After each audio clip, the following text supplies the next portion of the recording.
始動搖，自細肯聽教，笑容我記重要，容讓是禮貌，道歉不可缺少。累了，一盞燈只好熄滅了，一粒星顯得更寂寥。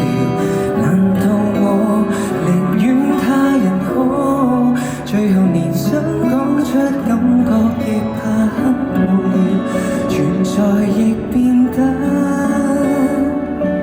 多麼少。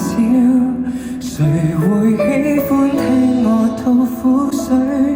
想要的如何爭取？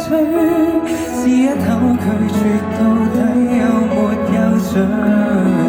重複的自問，還是覺得等一等死不退。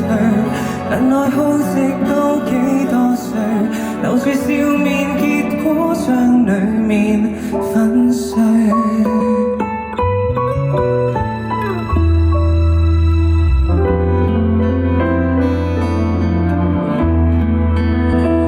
才怪原生家庭悶得很，我未能圈出界線，可怎麼不分？任何事亦太傷心，太着緊。誰會喜歡聽我吐苦水？想要的如何爭取？試一口拒絕到底有沒有罪？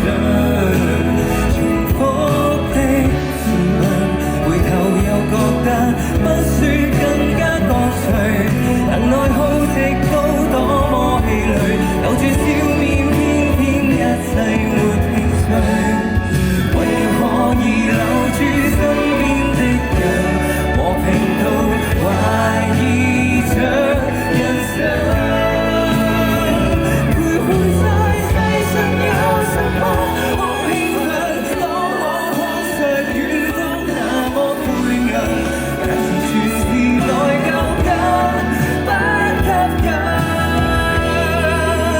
還有一種感覺更空虛，來到這種感覺太唏噓。